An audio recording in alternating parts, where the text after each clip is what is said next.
They were closing the casket when she leaned over me and whispered, "You have 1 week to get out." I still had the funeral program in my lap. My fingers clenched it without thinking, crushing the edge. I didn't turn. I just sat there, paralyzed, pretending I hadn't heard her, while the priest went on about peace and closure. My son, Arthur, had been gone for 33 years. A sudden heart attack, and the only person in this world who mattered to me was gone. And now I was sitting by his casket while his wife Clara, in a tailored black dress and crocodile tears, was already planning my eviction. She squeezed my shoulder after she said it, so tenderly, as if she were comforting me. I didn't move. Before we begin, please like this video and subscribe. And tell me and everyone else, what is one life lesson everyone should learn before it's too late? Share it in the comments. Thank you. She stood up and moved to greet a new guest. "She's been so strong," someone behind me said, "to lose a husband at her age. I can't even imagine." I wanted to laugh, but my chest burned. I remained silent through the service. The final prayer. Even as people began to head toward the reception hall. When it was time to leave, Clara made sure to help her own grandmother into the car, but left me to stand alone. I rode in Arthur's car, but she didn't say a single word. The car smelled like his cologne, and I thought maybe that would break me, but I was too busy trying to figure out what her game was. At the house, she ushered everyone inside. She gave a short speech about Arthur's strength and humor, and how much he loved his family. I stood behind the kitchen island, saying nothing. She passed out wine, made a toast, and hugged people like a widow on television. But I noticed the small things. The family photo by the staircase was gone. His military briefcase had been removed. She was already clearing him out. After everyone left, I went to my room. My room, the one I had lived in for 7 years. The door was open. My blankets were folded. The lamp on the nightstand was unplugged. I checked the dresser. Half the drawers were empty. My jewelry box was gone. The closet had boxes labeled Mom's Things. I stood there for a minute, as if my brain needed time to catch up. I walked past the kitchen. Clara was sitting at the dining room table with a glass of wine and her phone in her hand. She didn't look up. I cleared my throat. "Did you move my things?" She finally looked at me and said, "I was just organizing. There's a moving company I can call when you're ready." Then she smiled as if it were a polite offer. I asked her where my jewelry was. She told me, "Some of it is in the safe. You wouldn't want anything to go missing with people in and out." I said I never asked her to touch my things. She took a sip of her wine.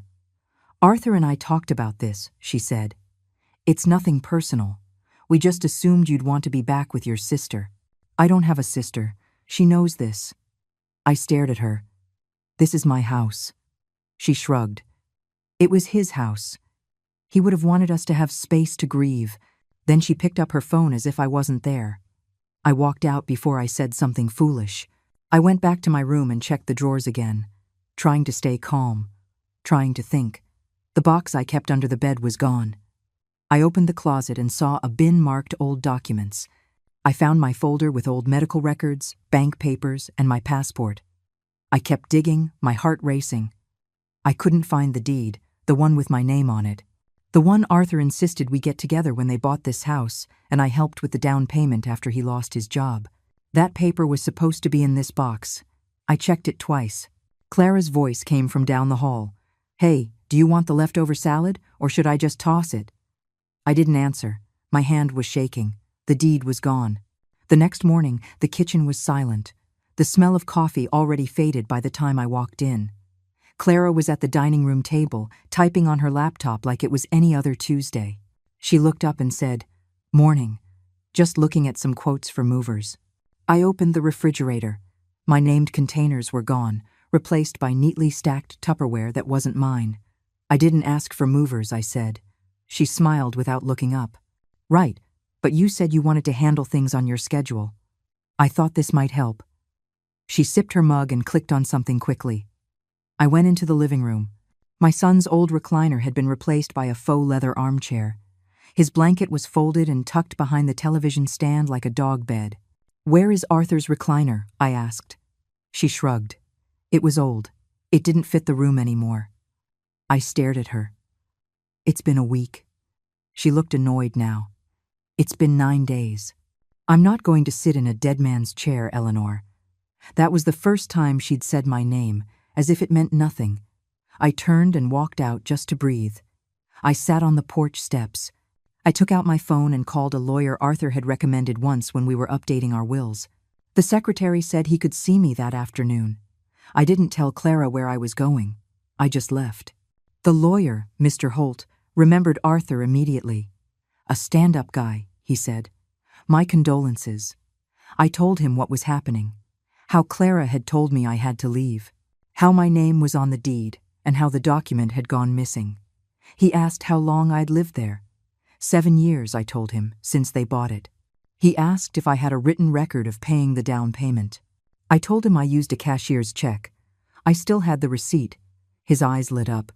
Then we might have something. I asked him to explain. He said that if my name was on the deed and I had proof of contribution, she couldn't force me out. Not legally, he said. He told me to find the cashier's check. And if possible, the original purchase paperwork. I thanked him and drove home, gripping the steering wheel too tightly. Clara was on the phone when I got back, pacing near the hallway. No, she doesn't know anything, she said into the phone, her voice dropping when she saw me. It's all taken care of. I walked past her and went straight to the attic. Arthur kept boxes up there from before they were married. Old school records, tax returns, moving documents. I pulled myself up, my heart pounding, and started opening boxes. Dust was everywhere. I found his college box, his military records box, and then one labeled Home Purchase. My breath caught. I pulled it out, sat on the attic floor, and started looking through it. Closing statements, homeowner's insurance, bank loan approvals, and there it was. A manila envelope with the final grant deed. I opened it and stared. My name, my signature, his signature dated, notarized, filed. I sat there for a second, letting it sink in. Clara was bluffing. Either she didn't know, or she knew, and was hoping I didn't. I tucked the folder into my coat and went downstairs. She was at the bottom of the attic stairs. Looking for something? She asked, her eyebrows raised. I looked her in the eye. Just old papers, nothing important. She gave a tight smile. Good. Wouldn't want you to get stressed out. Then she turned and walked toward the kitchen, as if we hadn't just had a silent standoff. That night, I made copies of the deed and scanned them to my email. I created a folder just for the lawyer. I wasn't stupid. She thought she was winning, but now I had the upper hand. I just needed to play it carefully. Around 9 o'clock in the evening, she came in with 2 glasses of wine and said, I thought we should talk, clear the air. I took the glass but didn't drink. Well, she began, sitting on the couch across from me. I know things have been tense, but Arthur always said this house was for us, for our future family. I said nothing. She looked down at her glass. I don't want this to get ugly. I just want to move on. I glanced at her hand, her left ring finger still wearing his wedding band. She looked up. You understand, right? I asked. Have you talked to a lawyer? Her face tightened. No, I didn't think it was necessary. I smiled. Maybe you should. She narrowed her eyes for a second. She took a sip of wine. Are you threatening me, Eleanor? I smiled back. Number. Just thinking out loud. She stood up slowly. I hope we can make this easy. I nodded. Me too. She walked down the hall, glass still in hand. I waited until she was out of sight, pulled out my phone, and checked the scanned deed one more time. My name, clear as day. She thought she had me in a corner, but she had no idea what I had just found upstairs. The next morning, I printed 2 copies of the deed and put them in a sealed envelope with my lawyer's name on it. I dropped it off at his office without calling first. I told his assistant it was urgent and left before she could ask questions. Back at the house, Clara was in the garage cleaning out shelves as if she'd already moved past grieving. She looked up when I walked in. Hey, she said casually. Just tossing some junk. Hope you don't mind. I nodded and went inside, pretending not to notice that Arthur's fishing gear was gone. I went to my room, opened the top drawer of my nightstand, and found it locked. That drawer had never had a lock. I took a flathead screwdriver and pried it open.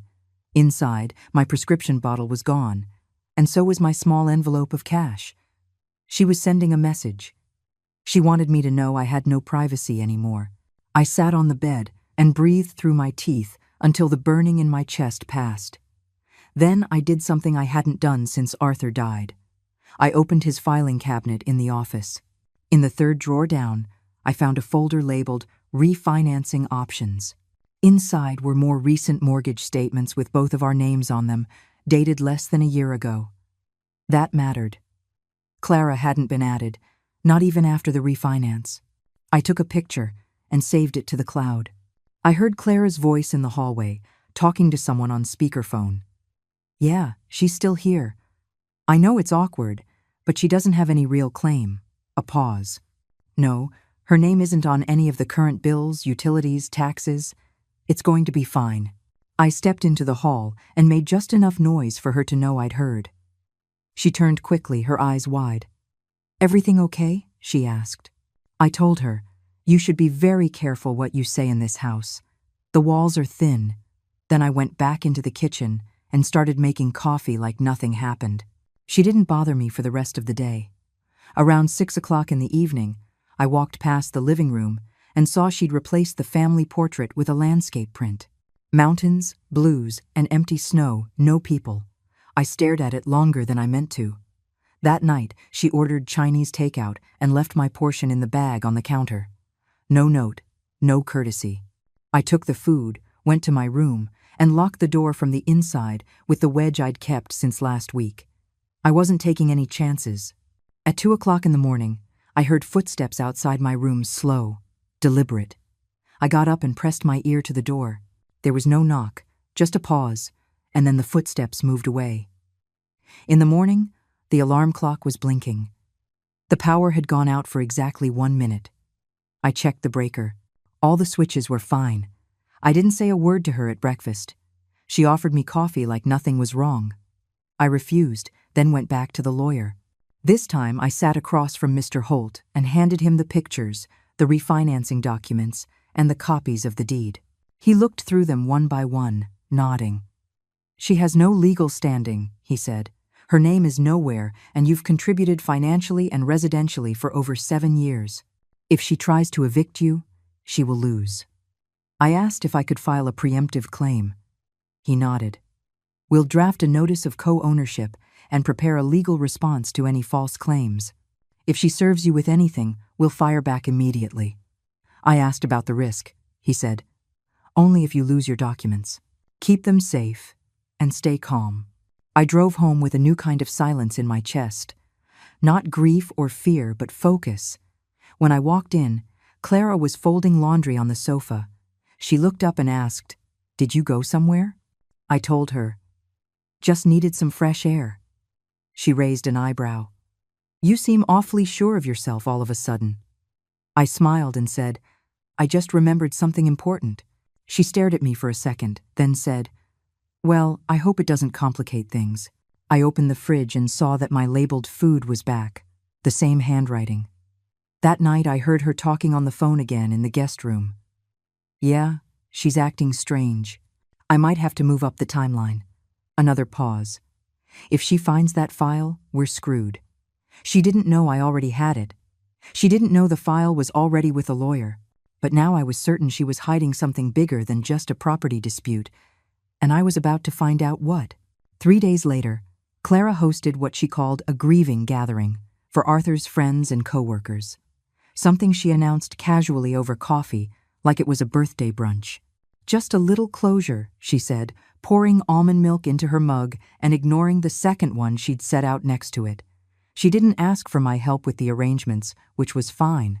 She had barely acknowledged me all week, except to ask that I keep the guest bathroom clean and not bring up personal matters if I spoke to anyone. I didn't argue. I didn't say anything. But I watched. I watched as she pulled out Arthur's old bar cart and stocked it like she was hosting a cocktail party, and how she filled the counter with mini quiches and imported crackers as if we hadn't just buried him. The first guest arrived just after 6. Kyle, Arthur's friend from work, gave me a long hug and whispered, "He talked about you all the time. Said you were the one person he could always count on." I nodded, holding back tears. Then others came. Neighbors, co-workers, some of Clara's Pilates friends. Some I recognized, some I didn't.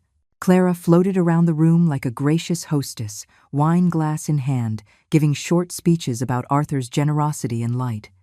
I stayed near the back wall, observing her, smiled at strangers while she ignored the fact she had gutted his room and thrown out his books.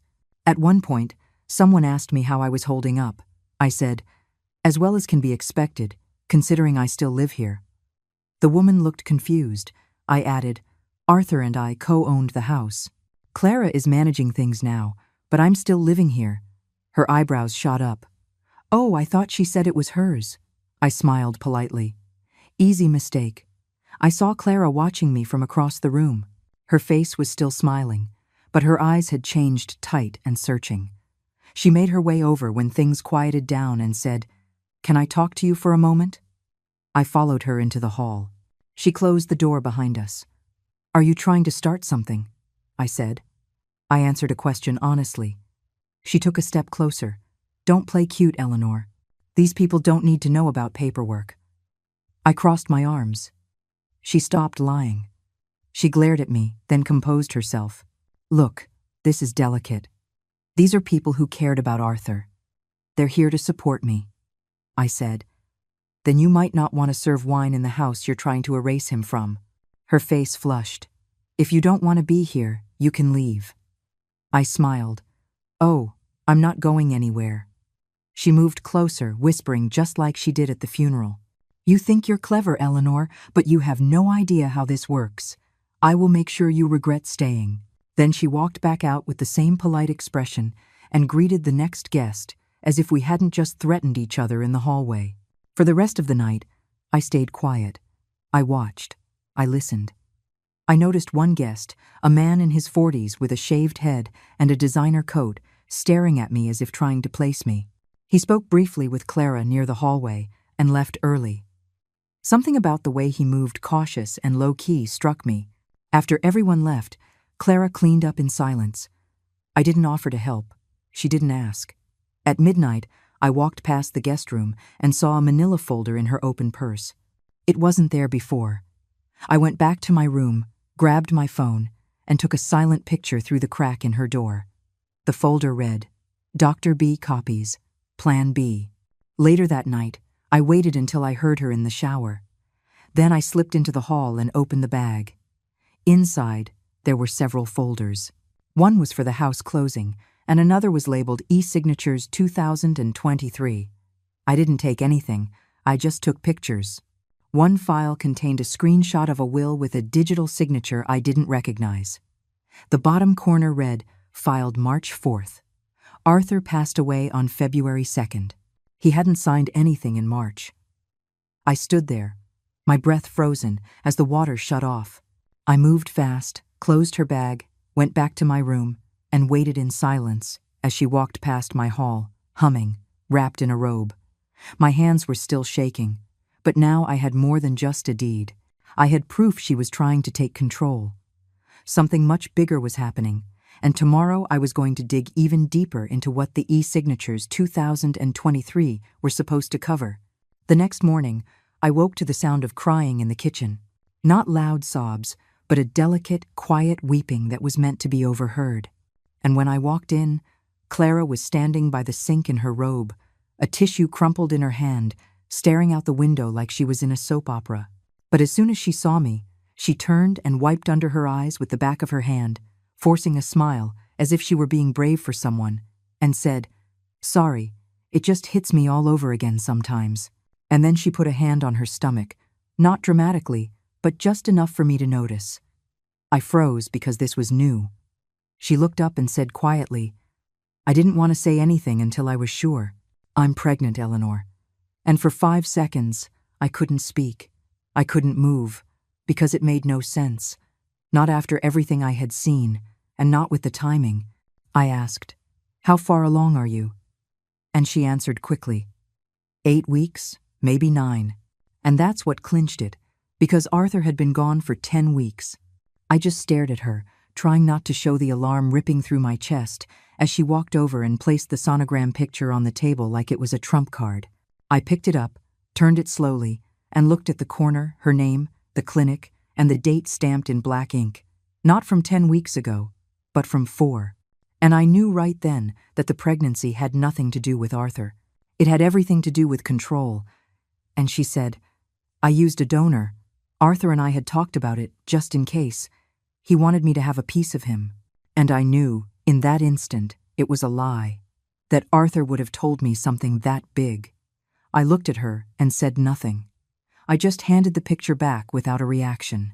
And she added, "I hope you can understand now why it's so important for me to have stability for the baby's sake." And then it hit me. She was creating a compassion narrative. Something she could use in court if it came to that. The grieving widow expecting a child, forced to share a house with an unstable mother-in-law. I nodded slowly, and I told her that changed things. Her face softened, like she believed I was giving in, like her little performance had worked.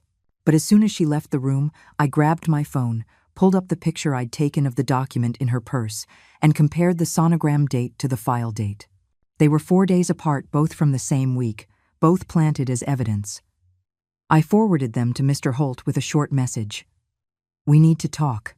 And in less than an hour, he called me back and said, "This helps us if she claims dependency or emotional hardship. We can compel her to show medical records and the timeline's consistency." And I asked, "And if she faked the whole thing?" And he said, "Then it's fraud. And if you keep calmly documenting it, we will win before it ever gets to a trial." And I said, "She's trying to provoke me into a reaction." And he answered, "Then don't." And I didn't. I stayed quiet. I cleaned the bathroom. I folded laundry.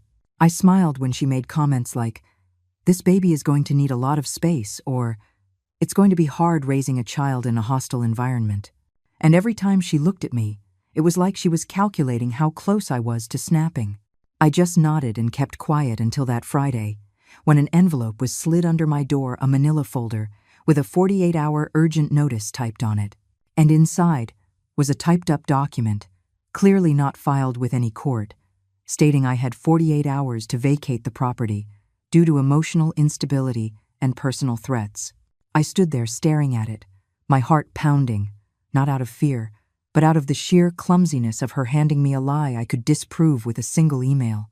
And as I reread it, I noticed one last line at the bottom that made my blood run cold.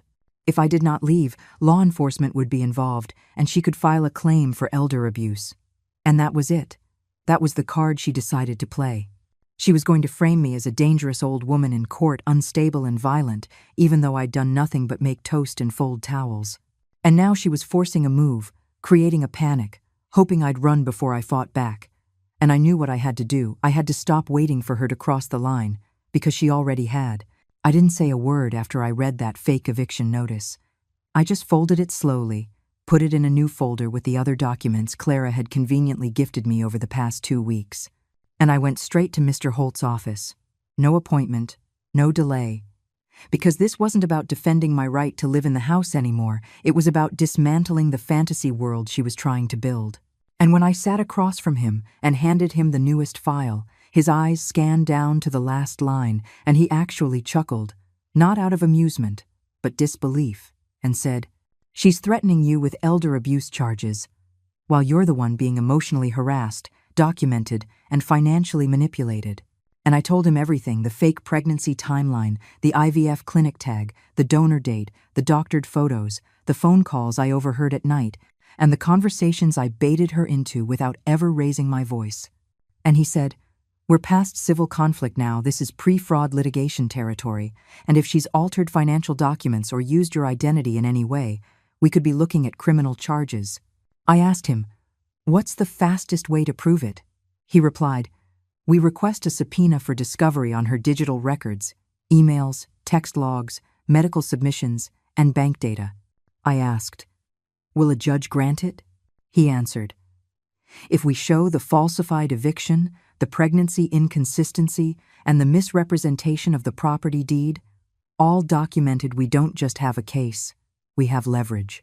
I just sat there, breathing, with the feeling that, for the first time since Arthur died, I wasn't just surviving, I was about to turn the tables on the person who thought she could erase me. On the way home, I stopped at a print shop and had 3 bound copies made of everything the deed with my name. The refinancing record, the sonogram with the fake date, the eviction threat text, the names of everyone who saw her try to rewrite the history of the house during the grieving gathering, and I labeled the file on the binder's spine Madison. Then, I put 1 copy in my safety deposit box, 1 at my lawyer's office, and 1 under the floorboards in my closet, where she'd never find it even if she tore the house apart. And when I got home that night, she was in the kitchen on a video call, earbuds in, laughing her head off about some new real estate opportunity. And she said to the person on the screen, "Yeah, I'll have access to the house in 2 weeks." And I froze behind the wall, realizing she wasn't just trying to win the house out of grief or insecurity. She was flipping it, maybe even planning to sell it, which meant she wouldn't even stay here long term. She just wanted the property rights for her own gain. I walked into the room, and I made sure she saw me. I didn't say anything. I went to the refrigerator, got a bottle of water, and stared at her until she ended the call. She turned slowly and said, "Do you need something?" I said, "Just a heads up, if another envelope shows up at my door, make sure it has a court seal on it. Anything less goes straight to my lawyer." She blinked fast like I'd slapped her, and then said, "Are you threatening me now?" I replied, "You started the paperwork war, Clara. I'm just keeping mine legal." And I walked away before she could answer. And that night, I did one last thing. I opened Arthur's old email account, the one he'd shared access to when I helped him with his job search years ago, and the password, his favorite song lyric, and his service number still worked. And what I found wasn't much, mostly job applications and bills, but then I found a folder marked Estate, and inside were PDF files, including one labeled Will Draft Feb 2023. And when I opened it, my breath caught, because the signature at the bottom didn't match his handwriting. The notary stamp was cropped and reused. And worst of all, the document listed Clara as the sole heir and owner, with no mention of me, even though the date was a week before he died. I printed it without touching anything else, heart pounding, realizing this was it. This was what she was trying to hide, the file. She must have buried it in the folder I saw in her purse, and this version had metadata on it from her computer's name. It wasn't Arthur's or a law firm's, just Madison K. Drafts. I sent the file directly to Mr. Holt and wrote, "She forged his will." I didn't even flinch as I hit send. The next morning, Holt called before I finished my toast. His voice, calm but firm, said, "We file today." And that was the moment everything shifted from quiet defense to active offense. Because now we had digital proof of forgery, evidence of intent to defraud, and proof of doctored legal documents with a traceable digital signature. He walked me through the next steps. File a motion to freeze any transfer of the property title. Request a judicial review of the entire will. File a fraud alert with the probate court, and place a protective notice on the house to stop any unauthorized sale or refinancing attempts. And he added, "You don't have to notify her, the court will." And I nodded, even though he couldn't see me, because finally someone else would speak for me, and I wouldn't have to keep pretending to be helpless in the house I helped pay for. And by noon that day, Clara must have sensed a shift because she became weirdly friendly. She offered to make lunch and asked if I wanted to help her shop for baby things. And when I said no, she tilted her head and asked, "Is everything okay?" I just smiled and said, "We'll see." And that afternoon, while she was out, I got a call from a process server who said, "We'll be delivering some documents later today. Don't get involved." And I said, "Trust me, I won't." And I sat on the couch with the blinds open and waited. And around 5 o'clock in the evening, she pulled into the driveway in her new SUV, 2 shopping bags in hand. And as soon as she stepped onto the porch, a man in a gray jacket got out of his car, walked up the steps, and said her full name in a clean, practiced tone. She paused, confused, and said, "Yes." And he handed her a thick envelope and said, "You've been served probate fraud and property lien." And she blinked, her lips parted, and asked, "What the hell is this?" And he said, "You'll have to read it." And he walked away without another word. And I watched her from the living room window, holding the envelope like it was heavy, staring at the seal, and then her eyes shot to the house, to me. And I didn't move, didn't blink. I just sat there until she came inside with quick steps and slapped the envelope on the dining room table, ripped it open, scanned the first page, then the second, and I heard her whisper, "No, no, no." And then, louder, "He's lying. This is all lies." She turned to me and screamed, "What did you tell them?" I stood up and said, "I didn't tell them anything, the documents did." She threw the envelope on the floor and stormed into the kitchen, muttering, "I'll fix this. This isn't happening." I didn't say anything, because she wasn't talking to me anymore. She was talking to the world that had finally told her no. And that night, she didn't eat, didn't speak, didn't even leave her room. And the next morning, I found her pacing in the front yard, on the phone with someone, whispering, "Get me a lawyer who knows how to bury this." And then, "I don't care what it costs. She's just some old woman." And I stood on the porch with my arms crossed, letting her know I heard every word. And 2 days later, the court date was set. A preliminary hearing to establish the validity of the will and the ownership of the deed. And when we arrived, Clara walked in wearing a cream-colored blazer, holding her fake sonogram picture like a prop, and her lawyer started with a soft-spoken performance about widowhood, grief, and maternal protection. But Holt tore it apart with hard evidence. Comparisons of Arthur's real signature to the one she'd submitted herself, metadata records from her laptop proving she'd opened and edited the document herself, plus the refinancing records. That cut her out of it completely. And then came the key point. The deed with my name on it, and the receipts, legally recorded, with no amendments or manipulation by Clara.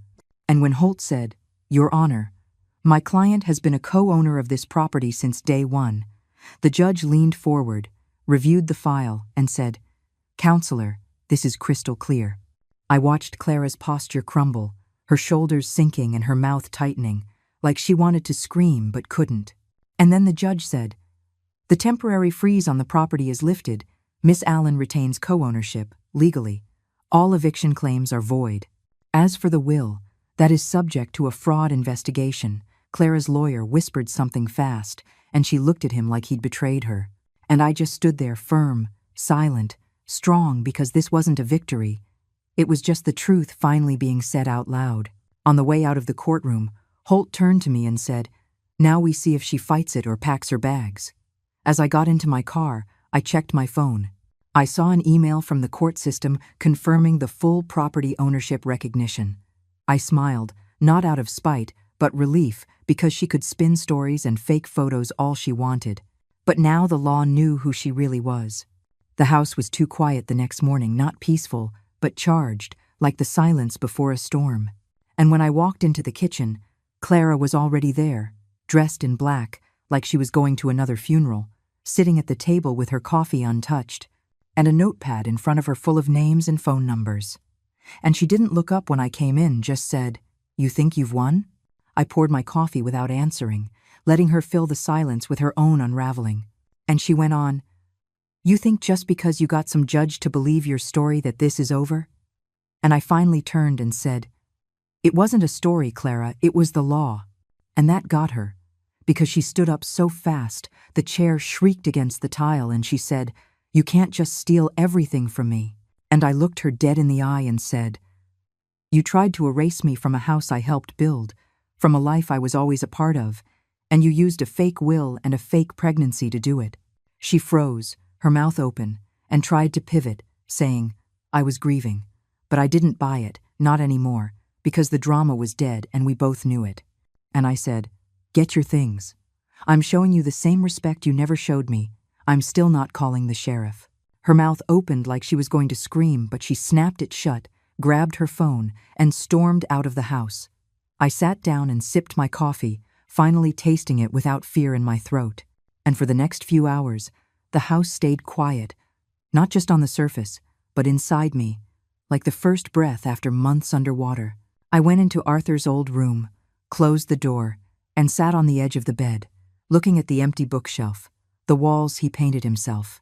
And I said quietly, "We're okay now, honey. I promise." And then I opened the top drawer, the one I hadn't touched since the funeral, and I found something unexpected. A folded piece of paper, handwritten, unsigned in his script, dated 3 weeks before he died, and it started with, "If anything happens to me, I want you to know, I'm sorry." And I felt a knot in my chest as I read line after line of guilt, frustration, and regret for how he'd let Clara isolate him from people. How he knew she was manipulative but was trying to fix it. How he felt like he couldn't tell me things anymore because she made him feel like he had to choose sides, and at the bottom of the letter it said, "Don't let her take everything. This house was always ours, not hers. Do what you have to do, Mom." And my hands started to shake, not from grief, but from clarity, because even in death, he had tried to give me the last word. I took the letter, scanned it to my phone, and put it in my drawer next to the deed. And around sunset, Clara came back, her face a mask of rage, and said, "You're going to regret this. I'm going to the press. I'll tell them you bullied a grieving widow." And I said, "Then I'll show them the sonogram dates, the will metadata, and the letter Arthur left me." And she went pale, like she'd seen a ghost because she didn't know about that last part.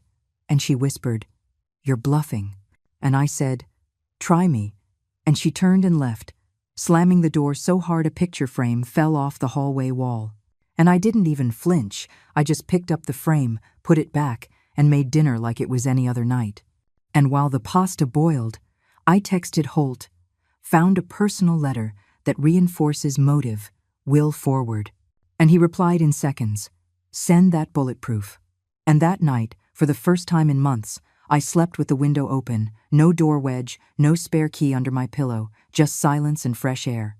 And in the morning, I heard boxes being packed. On Sunday morning, the hallway outside Clara's room was lined with cardboard boxes, some labeled, some not, some with tape barely holding the flaps together, as if she packed in a rage. And I didn't ask if she was really leaving, because I already knew she was out of legal cards. And whatever delusion she was clinging to had collapsed under the weight of court documents and her own arrogance. And when she came into the kitchen, she didn't speak at first, just opened a drawer like she was looking for something that was never there.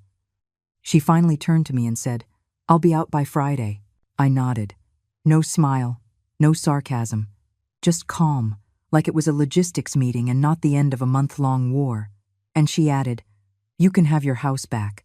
And I said, "It was never yours to give." And that hit her harder than yelling because she froze for a second. Then she looked away like she wanted to spit something, but couldn't find a word that wouldn't choke her on the way out. And I walked past her and put the kettle on, not for drama, but because I actually wanted tea, and I had already learned that the most powerful thing I had left was to not react, to just keep living like she was already gone. And later that afternoon, she had 2 friends over who were whispering loudly in the hall, helping her lift boxes. And I stayed in my room as they whispered things like, "She's insane, and how did you even live here with her?" And I didn't say a word because those weren't questions worth answering. And the next morning, she tried one last pathetic play. She called Kyle, an old friend of Arthur's, and left him a voicemail saying that I had fabricated the entire case, that Arthur never wanted me in the house, and that I was using elder abuse tactics to take everything. And what she didn't know was that Kyle had already spoken to me, that he had already seen the court documents and the letter Arthur wrote, and that he forwarded me the message right after he got it with just one line, "She's desperate." And I didn't reply, because there was nothing left to say. And by Thursday, her car was packed with the last of her things. Her face was pale. Makeup was smudged under her eyes like she'd finally realized this wasn't just a legal loss. It was personal. It was public. And it was permanent. And that morning she came to the door with her last bag in her hand and said, "You don't have to do this." And I said, "Neither did you." And she flinched like she wasn't expecting that answer, like she wanted me to get dramatic, maybe yell or cry, or give her one more reason to tell the world I was the villain. But I just stood there still and quiet, watching her process the truth in real time, that she had played every card, called every bluff, and had ended up exactly where she started, standing on a porch that never belonged to her, with a future she couldn't sell. I opened the door and said, "You have until midnight." And she asked, "Where am I supposed to go?" I looked her in the eye and said, Anywhere that isn't here. And then I closed the door, not to be cruel, but to be finished. And I watched from the window as she stood on the porch for a full minute, frozen, before she finally walked to her car, slammed the trunk shut, and drove away without looking back. And I didn't cry, I didn't cheer, I didn't feel triumphant. I just felt exhausted. And as the sun set, I turned off the porch light, locked the front door, and for the first time in months allowed myself to sit in silence without listening for footsteps or watching my back, because she was finally gone and the house was mine again, clean and without anyone left to claim it. And I thought that was the end until I walked into the living room and saw the small flash drive she'd left on the coffee table, unlabeled silver, just sitting there like bait, and my stomach turned because Clara never left anything behind unless she wanted it to be found. I stared at the flash drive on the coffee table for a long time, not touching it, not moving it, because I knew Clara hadn't left it by accident, not after everything she'd done, not when every move she made was calculated and coded in fake sincerity. And I thought about leaving it alone, throwing it out, pretending it didn't exist. But after everything I had survived, I wasn't going to end this story with a loose end. So I plugged it into Arthur's old laptop, the one she never touched because she said it smelled like dust and grief. And I waited for the screen to light up, one folder, no password, just a file labeled Open Me, and inside was a video, grainy at first, then clearer as the camera stabilized, showing Clara sitting in Arthur's office. The same chair I used to check my email that morning. She looked directly into the webcam and said, "If you're watching this, either I'm gone or you think you've won." Her tone was calm but smug, like she was still playing chess in her head, and she continued, "I did what I had to do, and maybe I crossed some lines, but you were never supposed to stay here forever, Eleanor. You were a placeholder, a guest who overstayed their welcome." And then she leaned forward, her eyes fixed and her voice low. "Arthur wanted to ask you to leave before he died. He just didn't have the guts to say it." And I paused the video, my jaw tight, my heart racing, because even now she was trying to plant doubt, trying to claw at the one thing she could never accept, my bond with my son. But I hit play again and watched as she said, "I told him we could build something if we just had space, if he could finally let go of the past, but he was weak. He couldn't cut the cord, so I had to do it for him." And then she smiled like it was some kind of victory, as if isolating him from me was an act of love instead of control. And she ended the video with, "You can have the house, Eleanor, but you'll never unhear this." And the screen went black. I just sat there for a moment, in the silence that followed, not angry, not even surprised, because this was who she always was controlling, cruel, always needing the last word. But what she didn't know was that I already had the only thing that mattered, Arthur's handwritten letter, the one she could never fake or overwrite, the one where he said, "I'm sorry," and told me the truth she'd spent months trying to hide. And I took that letter out of the drawer, held it up next to the frozen image of her face on the laptop, and I felt peace, because in the end, this wasn't about proving who was right, it was about surviving long enough to watch her lose control. I pulled out the flash drive, dropped it in the trash, and deleted the file from the laptop, not because I was afraid of her lies, but because I didn't need any more reminders. The war was over, the house was silent, and every room was finally mine again. And that night, I unpacked my last few things from the boxes she'd labeled for her move out. I put Arthur's picture back on the sewing table in the entryway, I lit a candle in the kitchen, and I sat, alone at the table, not feeling lonely. Just still, just present, just free, and as I sipped my tea and listened to the quiet that no longer held tension or fear, I looked out the window at the porch she once tried to claim, and I whispered, "My house, my rules," and I smiled because for the first time since the funeral, I could breathe in a space that was completely my own, not because I fought for it, but because I never let her take it from me.